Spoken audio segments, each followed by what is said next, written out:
Warriors in 6. I'll give you my reasonings why on today's show. Who cares now? Because I'm here, and I would like to think that I am wanted here. Most importantly, he a dog. We got 4 championships. You are Locked On Warriors. I know Jimmy drinks great wine. Your daily Golden State Warriors podcast. Part of the Locked On Podcast Network. Speculation is just what it is, though. Your team every day. What is the good word, everyone? We appreciate you for making the Locked On Warriors a part of your day. The show is part of the Locked On Podcast Network, your team every day. You can find us on YouTube. You can find us wherever you get your audio podcasts.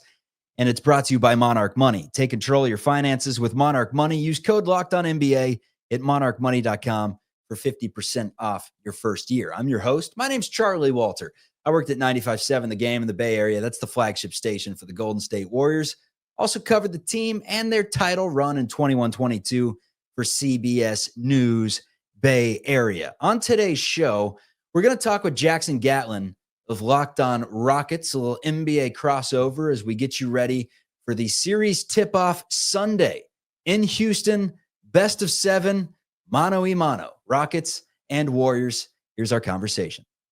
A tale as old as time, Rockets versus Warriors, part 5. Here, we've got our Locked On crossover event. That is Charlie Walter, the host of Locked On Warriors. I'm Jackson Gatlin, host of Locked On Rockets. We appreciate you guys for being here with us on the show today. Charlie, how you feeling about running it back just one more time against the Rockets?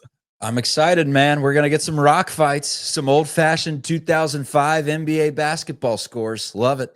Oh, man, it's going to be absolutely brutal. These are going to be some incredibly low-scoring games if the regular season has told us anything about what to expect out of this series. So we did one of these. We did a preview, a crossover ahead of the NBA in-season tournament game between these two teams way back in December. This show is going to follow that same format. So I'm going to take this first segment and kind of ask Charlie some questions about the Warriors. Then we're going to flip the script. He's going to ask me a little bit about the Rockets. We're going to get into things like what are the team's advantages? What are the Rockets and Warriors most afraid of on the other side of the aisle? Some of the key matchups to be on the lookout for, the X factors in this series, all that good stuff. So I want to start right there, Charlie. What are the Warriors likely most afraid of when it comes to this Rockets team? You look at this Rockets team, what scares you the most about them? I think it's their versatility defensively. The fact that they can switch at any time and you're not going to find a great matchup for Steph or a great matchup for Jimmy, whatever it may be. Like the Rockets 1 through 5 are just so switchable. And that scares you defensively. The big thing to me is they got to find their matchups in other ways. They really have to get their role players going a little bit, whether it's, some Buddy Hield threes, whether it's Brandon Pajemski starts playing like he did a couple of weeks ago, whether it's Moody starts knocking down the open threes. Points are valuable in this series. Open shots are crucial in this series. You have to take advantage of everything that the Rockets are potentially going to give you because most of it's not going to be easy. So when you have easy buckets, Draymond Green, I'm looking at you, layups, finish, things like that, you can't leave points on the table because it's going to be a race to 100 in most of these games, if that. No, you're absolutely, I fully agree with you there. You mentioned some of the role player names right there. And when you think about generally kind of like X factors going into a series, the star players have to be the star players, right? Steph has to be Steph. Jimmy's going to have to be Jimmy for the Warriors to have a chance to win this series. Who are the X factors, or who is the X factor in your eyes for this series? I mean, like stock answer, you can kind of point to Brandon Pajemski just because he has shown the capabilities in the last 2 weeks against the Lakers, against the Nuggets, and really a lot of games before that, but specifically those two of being a player that can go out and give you 25 points, knock down 6 3-pointers in his 10 attempts, give you 5 assists, give you 8 rebounds. He's always going to give you kind of the glue-like things, but if he can score the basketball and be a number 3, a legit number 3 option of putting the ball in the hoop, it becomes a completely different team. Jimmy Butler is the main X factor where it's like, all right, if we get playoff Jimmy, we feel like the Warriors have a chance in any of these games to at least take it down to the wire if you're getting 38 points like they did a game ago against Memphis from Jimmy. But I'm going to go with a different answer here, and I'm going to bring up the name Jonathan Kuminga. 2 did not plays back-to-back has torched the Rockets this season, has been historically really good against the Rockets, averaging 21 points in his games this year. Remember the game that went all the way back to, I think it was November at this point. It was so damn long ago, where the Rockets came back from the 30-point deficit, went into OT. Warriors were able to pull it out without Steph. Kuminga was awesome in that game, putting pressure on the rim, getting the Warriors some easy looks, grabbing rebounds. I just don't see any way that Steve Kerr decides to leave him on the bench this entire series. I don't know what's happening internally. I don't know if it's something as simple as, he was late for a practice. It's an internal benching for a couple of games, but it seems real strange to me that a player that, sure, his minutes had been dwindling since returning from the ankle injury from, 30 minutes prior to 25 because he was on a minutes restriction. And then it dipped to 22. It dipped down to 18. My co-host, a Kuminga guy, is losing it over the fact that he's only getting 18 minutes per game. And then he just goes DNP 2 straight. Steve Kerr mentioned that that's just how this game was. It doesn't mean that he's not going to have his chance to shine. Draymond Green said he absolutely is going to play a role in this series. And I wouldn't be shocked if one of these games, specifically game 1, you saw Kuminga check in and do some good things against a Rockets team that he matches up pretty well against, because at the end of the day, you got to get easy looks against Houston. You got to get the ball around the rim, put some pressure on the rim. And he's someone that can do that. He can attack at the very least and hopefully put some Rockets players in foul trouble. Now, Kuminga's been a huge issue for the Rockets. You look at the on-court plus-minus numbers for the Warriors in the regular season matchups against Houston. And again, Kuminga was only there for 4 of them. I guess he got some garbage time minutes in one of them. But +9 in his 4 games played against the Rockets. That is far and away the best plus-minus of any member of the Warriors. The next closest guy is Kevon Looney with a +6.8 in his minutes played against the Rockets this regular season. So Kuminga is definitely a guy that I'm a little bit worried about from a Rockets perspective. They just haven't had an answer for him. I don't know if it's just because he looks over at the other side and he's like, I see Jalen Green. He was drafted ahead of me. I hate that guy. I don't know what it is, but he always plays with a chip on his shoulder against the Rockets. It's crazy. Your answer for him, man, may just be Steve Kerr not putting him in the game. It's as simple as that. I don't know what to expect. I do think he's going to play in this series, though. I'd be stunned if a 7-game series transpired and we did not see a minute of Jonathan Kuminga. That would point to something that is beyond just basketball to me, because I find it hard to believe that he's so invaluable that you can't find a minute of time for him to soak up. Best Rockets defender against Kuminga, maybe Steve Kerr himself. So we'll knock on wood. We'll see what happens there. How do the Warriors win a game or win this series? Like, what are some of the win conditions that they need to meet in order to come out on top in a game or to really pull this series out? I really think it's going to come down to closing. They've had an issue this year with closing out basketball games. We saw it against Memphis. They went up 20. It's like, are they going to keep their foot on the pedal? Or are they going to allow a Memphis team that has zero confidence? They're on the road. They haven't beaten a real team in months. Are they going to allow Memphis to creep back into it? Not only did they allow them to creep back into it, Memphis took the lead late and things got spicy in the final moments. You cannot have that against the Houston Rockets, because all these games are going to be close. That 30-point lead that the Warriors took on the Rockets, that was an outlier. For the most part, this series is going to be within single digits, within striking distance at almost all times.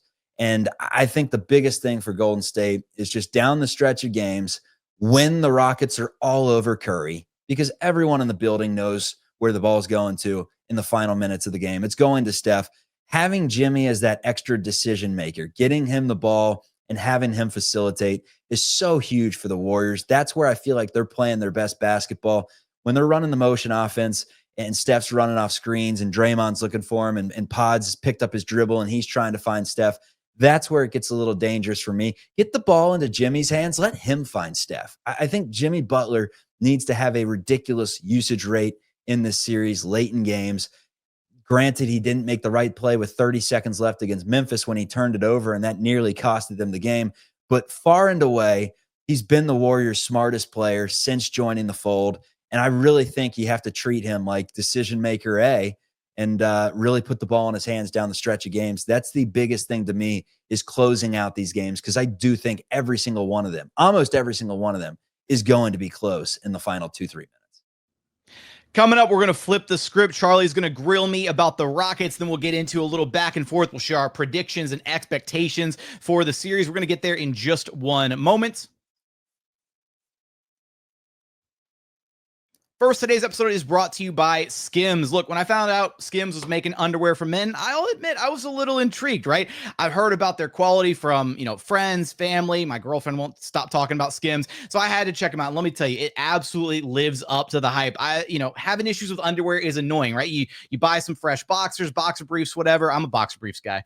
And they, you wash them a couple times and they lose their shape. They start to flare out on the edges or whatever. They're not comfy the way they were when you first bought them. SKIMS doesn't happen. They keep their shape. They keep their comfort level. They're awesome. I tried the stretch 5-inch boxer brief and I'm hooked. They're perfect for an active lifestyle. They move with you. They never lose their shape, stay in place all day long, whether you're working out or running errands. They're the most comfortable and reliable underwear that you'll ever own. Plus the lightweight material feels amazing, almost like you're not wearing anything at all. Shop SKIMS Mens at skims.com/lockedonnba and SKIMS stores. Let them know that we sent you by. And after you place your order, select podcast in the survey and select our show in the drop-down menu that follows. Today's episode is also brought to you by Game Time. Look, there's nothing like the atmosphere of an NBA playoff game. Every bucket, every defensive stop, every moment feels absolutely huge. It's electric in the arena. And with Game Time, you can be a part of it without the stress of last-minute ticket hunting. Game Time makes it fast and easy to get playoff tickets, even when demand is sky high. Prices on the app actually go down as tip-off gets closer, and their last-minute deals save you up to 60%.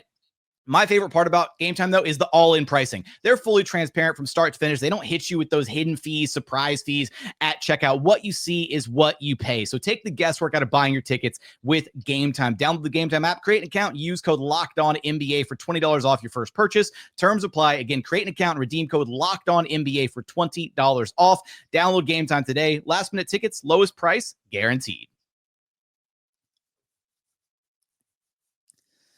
All right, let's keep this conversation flowing. Let's talk a little Houston Rockets. You got a little inside look at what the Golden State Warriors are bringing to the mix. Houston, I guess this is the biggest question, whether the Warriors have a problem. Houston, do we have a problem?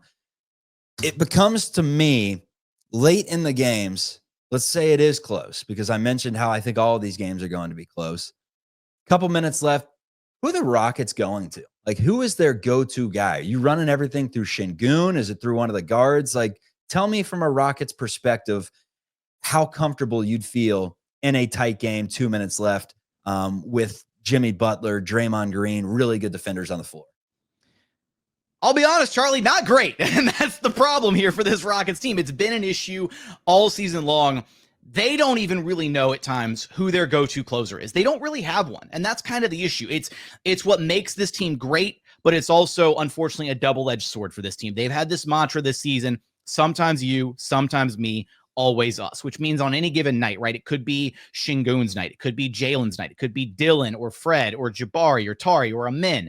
Any one of their top 6, 7 guys can step up and be the guy that is the best player in that game. We've seen Jalen Green be the closer. We've seen Şengün be the closer. We've seen Amin Thompson hit a game winner and be the closer. Fred's been the guy to drive the bus at the end of a game. And unfortunately, that's just like this weird double-edged sword, because I think it makes it inherently harder to game plan against, because you don't really know who the Rockets are going to go to, what matchup they like at the end of a game. But it's also really frustrating because you have games like they had one against the Lakers near the tail end of the season, not the one where they were resting all their guys, the one before that, where they actually tried. They were playing that game serious. And at the end of the game, they just had no answer. There was a moment where there was a possession late in the game that resulted in a Dylan Brooks contested midi turnaround. And everybody was flaming Dylan Brooks for this, but he caught the ball. They swung the ball over to him with less than 10 seconds on the clock. First, Şengün had it, and he was facing up LeBron James, and he was like, I don't want it. Then they kicked it out to Jalen, and Jalen was like, I don't want it. And those guys in particular, Jalen and Şengün, this is going to be potentially their coming out party in this series against the Warriors. They need to arise to the occasion. They need to be the go-to guys. They're paid like it. They both got their extensions this past offseason. They are the big guns, the heavy hitters for this team, and they need to be the guys to close out a close game against the Warriors. Now, I will say Jalen Green has gotten better at it as the year has gone along, he's had some really impressive showings. And in fact, the very last game that these two teams played against each other, Jalen Green had 10 straight points in the fourth quarter. After kind of a more or less pedestrian game through the first three quarters, he had 10 straight there in the fourth to close out the Warriors. The lead got ballooned up to, what was it, like 13, 16 or whatever in the fourth. And then Steve Kerr waved the white flag, and that was all she wrote.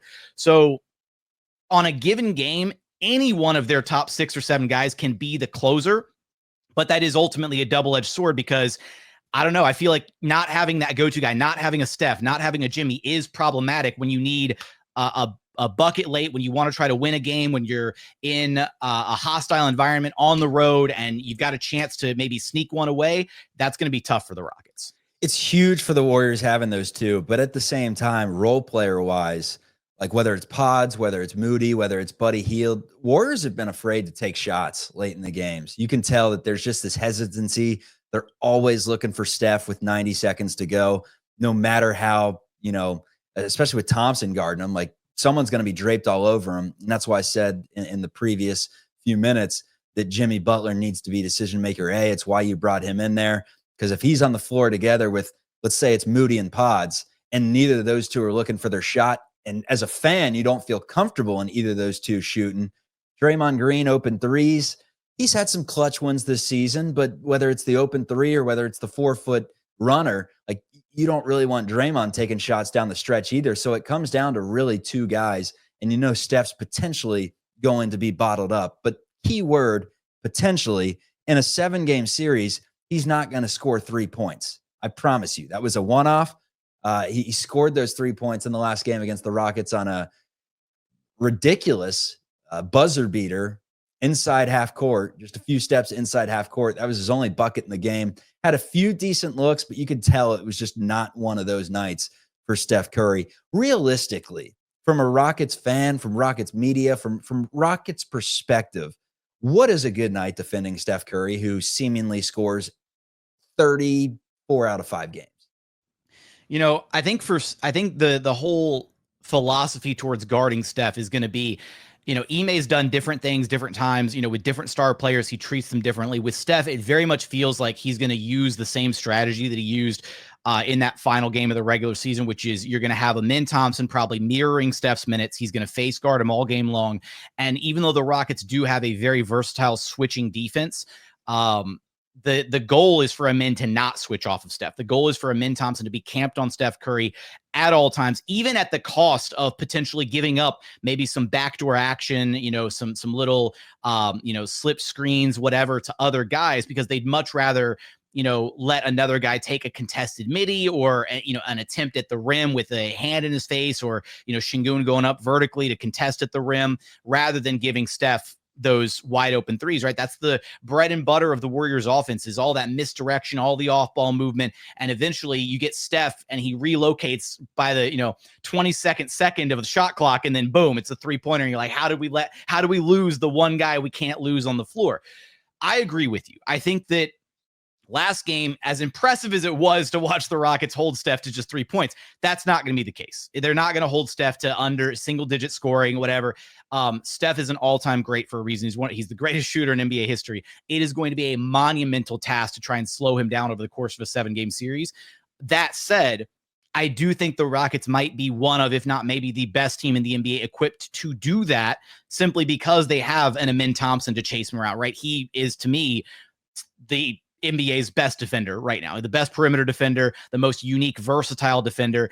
And he's got the speed, the agility, the quickness, the IQ to stay with Steph. One of the things that we saw in that game against the Grizzlies in the play-in is, dude, I don't know how many times the Grizzlies bid on those pump fakes from Steph, man. Just he goes out to the 3-point line, gets the fake, and then gets that wide open 3. And I was like sitting there kicking myself saying, guys, come on, this is poor game plan discipline. You don't bite on the fake. And that's one thing that Amin Thompson is so disciplined about. He doesn't bite on pump fakes. He stays on his feet. He relies on his size, his length, keeps his hands up. He's just going to make everything hard. And that's the thing about the Rockets defense. Their defense is just sound. They don't gamble for steals. They don't make a lot of mistakes defensively. They are going to make you work night in, night out. And I think the thing for Steph is he's going to have his games, right? And I think a good night defending Steph is just keeping him inefficient. He's going to get his.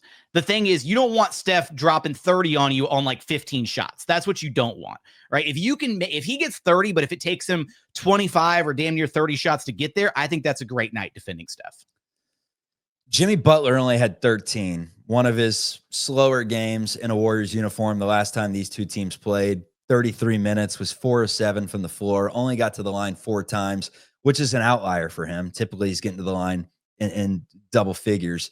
Was a minus 18, a team low, minus 18 in that game. Only had a couple of assists, just wasn't really that efficient.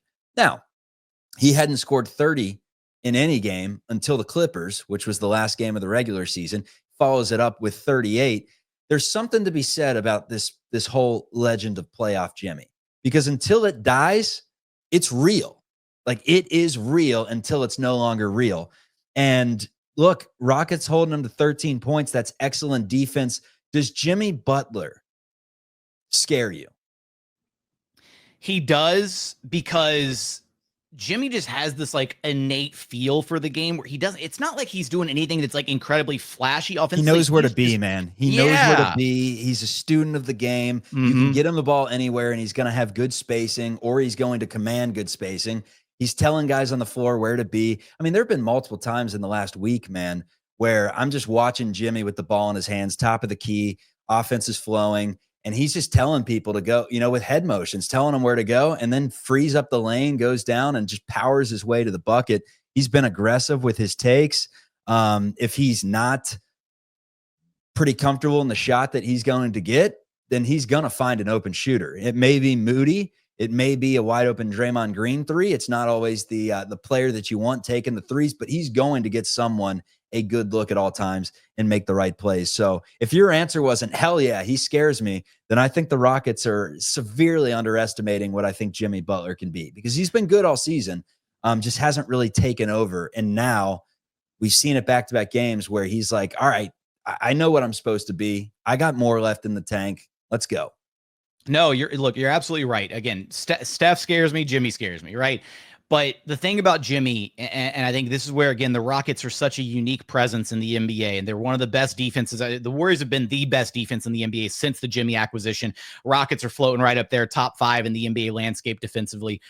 They have this, cadre of wings that they can throw out there, right? They've got, now Amin's going to be shadowing Curry all game long, but they've got Dylan Brooks, they've got Tari Eason, they've got Jabari Smith Jr., they've got all these different guys that they can throw out there. Strong bodies, length, size, physicality to slow down or make Jimmy's life harder, right? That's the thing is, and for the Rockets, they do have a lot of game plan discipline. That's one of the things. They don't foul a ton. They don't generally make the same mistakes defensively. So you might get, a game early in the series, game 1 or game 2, where maybe they're a little overzealous defensively. They're fouling, they're putting them at the free throw line, but they'll fix those mistakes. And I really do trust Ime Udoka to make adjustments and clean things up as the series goes along. And what I think is going to be really tough for this Warriors team is the non-Steph minutes, I think, are going to be the swing factor in this series, because the last game that these two teams played, the Rockets ran their double big lineup, which has been incredibly effective since they started rolling it out with a couple months left in the season, where you've got Adams out there, you've got Şengün, you've got Jabari all the way down to the 3. That's 3 like damn near 7-footers all occupying a ton of space on the floor. And when you don't have Steph out there and you're not worried about chasing him around the perimeter and locking him down, the Warriors really rely on getting into the paint and attacking and some of their kind of misdirection plays and stuff and those backdoor actions and cuts. And that's what the zone defense that double big lineup runs completely prevents that, right? Jimmy Butler's not getting downhill and not finishing in the paint over Adams and Şengün and Jabari and all that length in the minutes where Steph isn't on the floor. So I think that double big lineup is going to be a major swing factor. And that's not even getting into the offensive side of things about what that lineup provides this Rockets team. Yeah, he's getting to the free throw line. That's the big thing that Jimmy's done. But like you said, whether it's foul discipline or whether it's the refs just not blowing on that whistle, which a lot of Warriors fans thought the last time these two teams played. But look, you can't hide it over a 7-game series. If there's fouls, there are going to be some fouls being called. If there are no fouls being called, then the Rockets may just have amazing foul discipline, like Jackson says. Coming up, let's get some predictions. Prediction time. Best part of the show. Warriors Rockets Sunday. We're going to start up this 7-game series, and we're going to tie a ribbon on this show coming up on Locked On Warriors / Locked On Rockets. This is Locked On Crossover. Did you know your Fire TV is also an Xbox? Turn any TV into your gaming and entertainment hub with Fire TV Stick 4K devices. No console required. Just grab your paired controller, subscribe or sign in to Xbox Game Pass Ultimate with EA Play included, and you're ready to play. You could dive into hundreds of premium titles. We got EA Sports College Football 25, Call of Duty Black Ops 6. It's as easy as you stream your favorite shows. It's gaming made simple, and it's all on your Fire TV. With 4K streaming, you can watch more than 1.5 million movies and TV episodes. You got Netflix, Prime TV, Disney Plus, Max, and more, and you get the gaming. Like I said, it's easier to travel and to take your kids' games wherever you plug in. Head to Amazon.com/Fire TV Locked On to get started. Xbox Game Pass Ultimate subscription and compatible controller is required. Available on select devices, including Fire TV Stick 4K, 2nd gen, and the Fire TV Stick 4K Max, 1st generation and 2nd generation, and the Fire TV Cube, 3rd generation. All right, let's wrap up this thing. Home stretch of our Locked On Rockets, Locked On Warriors crossover edition episode. All right, Charlie, we went through some of the, we talked Rockets, we talked Warriors. We did get into a little bit of some of the key matchups and things here. Let's talk just a little bit about the feel of this series. It's funny that I feel like Rockets fans, have this kind of like trauma from dealing with the Warriors over the years. And it was really funny because Fred VanVleet and Ime Udoka were both actually asked about this. They were like, how do you feel about like Rockets fans and, kind of being worried about this? And Fred was like, it doesn't matter. This isn't that team, right? He just flat out answered. He just denied it. He was like, we don't care. And that's the unique thing about this Rockets team is they are young, they're fearless, they're hungry. And I think that's a deadly combination when you think about, I know that a lot of people try to throw inexperience and youth as an excuse for why this team is going to fail in the postseason. But I think they've kind of proven themselves throughout the season, right? They've largely been one of the top 5 teams in the NBA this year. They've been the 2nd best team in the West for most of the season. They've got a legitimate defense. They've got young guys that are incredibly talented. Now, whether they can put that all together and win 4 out of 7 games here against a very seasoned, very experienced, very talented Warriors team, that's going to be the big question. But I think this Rockets team, has a real shot here to make some noise in the first round, even though the Warriors are supposedly the real 2nd seed of the Western Conference. They're real, man. Both these teams are. Like, throw away the Warriors' first half of the season. Just look at post Jimmy Butler. And I mean, the numbers back up that they'd be a 3, they'd be a 4 seed. So you're getting one of the top half of the Western Conference teams in the first round. Pretty unfortunate in that regard. With Houston's draw. But look, I mean, Minnesota is one of the hottest teams in the NBA too. There was no hiding, right? The only way you could have gotten lucky, in my opinion, is to get the Denver Nuggets, who, granted, tough matchup, but when you fire the coach, you fire the GM that late in the season, it's kind of waving the white flag to me. And then obviously Memphis as well. Aside from that, like, you take who you get and you try to beat them. I think it's incredible that the Rockets lost 6 in a row. And I'm sure you covering them every day, there was a reason why they lost 6 in a row from January 30th to February 8th. Me, that was like around the time where I'm looking at the Rockets as, all right, they're not for real. They're going to dip back. You can catch Houston. And then from there, they just kept winning basketball games to the point where they're one of the hottest teams in the NBA, despite their last week where they weren't really playing anyone. But I mean, I saw they were like 15-2 over 17. At one point, like, the Warriors are getting one of the hottest teams in the NBA, and the Rockets. You look at their leading scores just from game to game, and it's like Brooks with 27, Şengün with 22, Whitmore with 27, Green with 30, Shepherd with 20. Granted, that's not going to happen in the playoffs. Tari Eason with 30, Van Fleet with 37. Like, this team has a lot of different ways that they can beat you, which is exciting from a Rockets perspective. My big question is, it doesn't come down to youth for me. They have NBA championship experience with Van Fleet. They have some guys that have been there before, and Dylan Brooks, at least in high-level playoff series, and they have a coach that's won an NBA championship. It's not that to me. It's just, are they a piece away? Are we looking at them like and granted, I like to compare this team to like the 21-22 Memphis Grizzlies, where it's like, are they just a year too early? And granted, Memphis wasn't early for anything. They've just depleted since then. Or the Wolves, when we kept saying the Wolves are here, and it's like, maybe they are just a piece away. That's how I look at the Rockets right now. Like, they're so damn solid, but are they just one piece away? Are they one go-to scorer? Are they just a sharpshooter that's not Reed Shepherd away from being one of the teams to truly beat in the Western Conference? And until I see that guy is Şengün in a 7-game series, or until I see that guy is Jalen Green in a 7-game series, I'm going to have questions.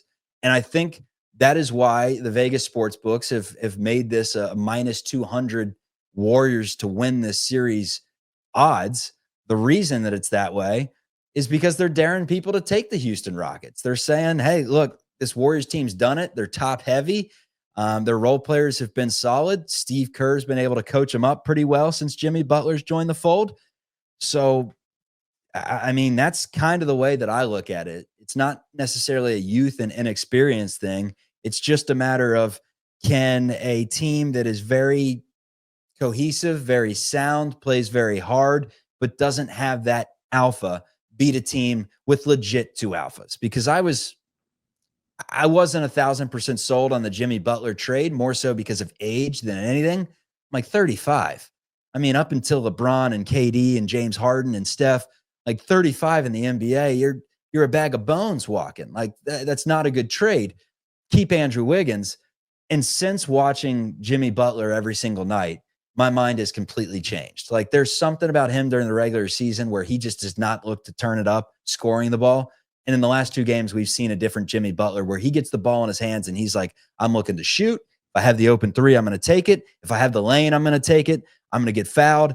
And that to me is just the difference in this series, where it's like, even if Steph is being locked up the entire series by Amen Thompson, Jimmy Butler's going to get his. He ain't scoring 13 in the series. I promise you that. Sharpie that in. Jimmy Butler over 13 every single game. If you can find it on the FanDuel Sportsbook, go ahead and pound it. Over 13, man. Set the bar pretty low for Jimmy. Go find, hit more on Prize Picks if you go find that Jimmy number over there. No, look, I agree with you about the A1 stuff, right? And that's why it's going to be, this will be a very telling series for the Rockets. I don't even know if they know the answer to it yet, right? This is going to be no one does. From a data perspective, right? This is going to be a thing where they're going to learn a lot about themselves in this series. One thing that we didn't highlight, right? We know it's going to be a rock fight. We know it's going to be a defensive masterclass across the board from both these teams. But the 2 guys that are going to get absolutely put in the torture chamber in this series, and this could be a deciding factor here, is for the Rockets, Alperen Şengün is going to get isolated and targeted, and they're going to try and abuse him and take advantage of him as much as humanly possible. So seeing how Udoka tries to shield him, what he does to limit the amount of times where maybe you get Steph ISO'd on Şengün, or Jimmy ISOing on Şengün on the perimeter, or what have you. Like, what can he do to limit that? And honestly, how does Şengün fare, right? Do they double team? Do they blitz? Do they send 2 to the ball? Do they pre-switch some of the actions? There's a lot of different things the Rockets can do. On the flip side, Steph is going to get just hunted constantly, because this Rockets team, again, every single guy up and down the roster, aside from maybe Fred VanVleet, he's the one guy that can't, and even Fred can, if Fred wants to, he can try to ISO on Steph on the perimeter, but that's not necessarily a matchup advantage. But you've got Dillon Brooks, who has been incredibly reliable offensively, and he loves to post up smaller guards when they disrespect him by guarding him with a smaller player. You've got Tari Eason, who can drive off the bounce, attack off the bounce, use his size and finish inside. Amen Thompson getting downhill. Jabari Smith Jr. using that silky smooth jumper, finishing over the top. If Steph somehow gets switched on to Şengün, he's getting put on the low block. The Rockets are going to hunt that Steph matchup religiously throughout this series.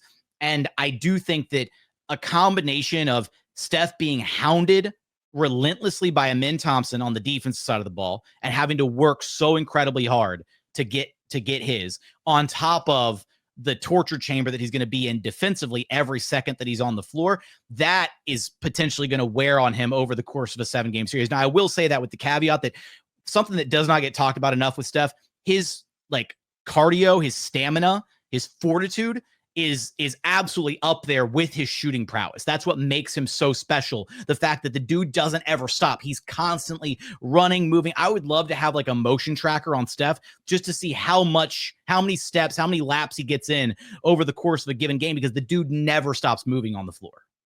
Yeah, and if you overemphasize on them, like the Warriors are going to take advantage of back cuts. They're going to take advantage of their movement. Like they're one of the best teams in the NBA, one of the best teams in when it comes to Steve Kerr, like one of the best coaches in history of just finding ways to get guys open off the ball. And the addition of Jimmy has helped so much in that regard because he's such a good and such a willing passer, almost likes passing more than scoring. Looking at Curry's numbers, we mentioned the 3 points, played in 2 other games against the Rockets this season, had 19 in that NBA Cup quarterfinals, 8 of 17, so decently efficient. But again, when they're face guarding you all game, other players are going to have to hit shots. Curry did not have his chances in that one, only 19 points. And then the other one was a Warriors win back in mid-February, played 35 minutes, had 27 points on 7 of 17 shooting, 5 of 13 from 3. So look, I know you're very confident in the Rockets defense and their ability to potentially stymie Steph Curry, but I promise you, in one of these games, he is going to go off. He's one of the greatest players in NBA history. No defenses in the world can stop Steph Curry, whether it's 4 games, whether it's 5 games, multiple games. It's just not going to happen. So one of these days, we're going to do a show. We're going to break it down, and you're going to see 36 next to Curry's name in the stat sheet, and that's just something you got to live with. The question is, that 36-point game that Curry has, do the Warriors even win that game? Because if not, Houston may not have a problem.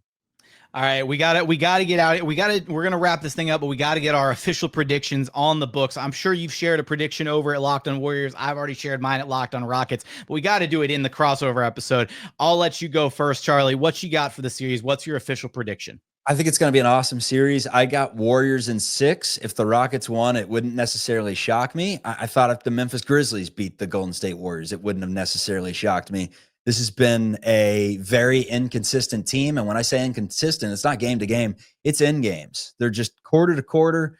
You don't know what to necessarily expect with the Warriors. So I fully don't know. But I will say this, I just think the Warriors do have a little more firepower offensively. They are very good defensively as well. If they can hang with the Rockets in the rebounding battle, not get crushed on the offensive glass, then I would have to think that the Warriors will win this series in 6. That's my official prediction. Take 1 in Houston. Split that. You go down 2-0, it's going to be tough.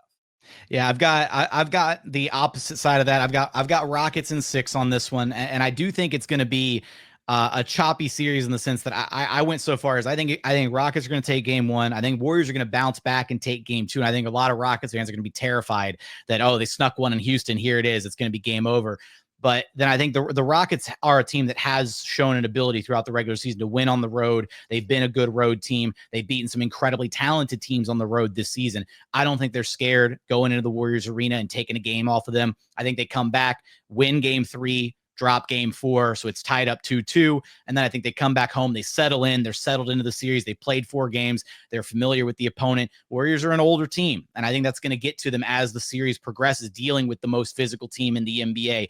It's going to be really hard to try and keep the Rockets off of the glass over a 7-game series. They've been the best rebounding team in the NBA, they've been the best offensive rebounding team, best second chance points team in the NBA. They built their entire identity off of that, just sheer volume, beating teams by getting more opportunities than the other team. That's their math advantage. Other teams' math advantage is burying you under 3-pointers. The Rockets' math advantage is we're just going to get more shots than you. And that's going to lead, even though the offense isn't pretty, we're going to have more bites at the apple. And that's what's going to lead us to the win. I think they take game 5 and then they'll close it out in game 6 in the Bay Area.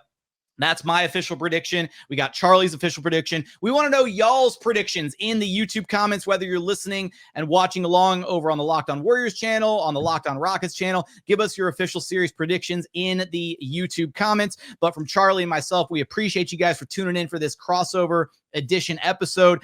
We appreciate you for being everydayers. Remember, the best way to help both our shows is to like, comment, subscribe on YouTube, listen wherever you get your podcasts. Check out our respective Locked on Rockets, Locked on Warriors newsletters. But until then, enjoy the series, and we will catch you guys next time.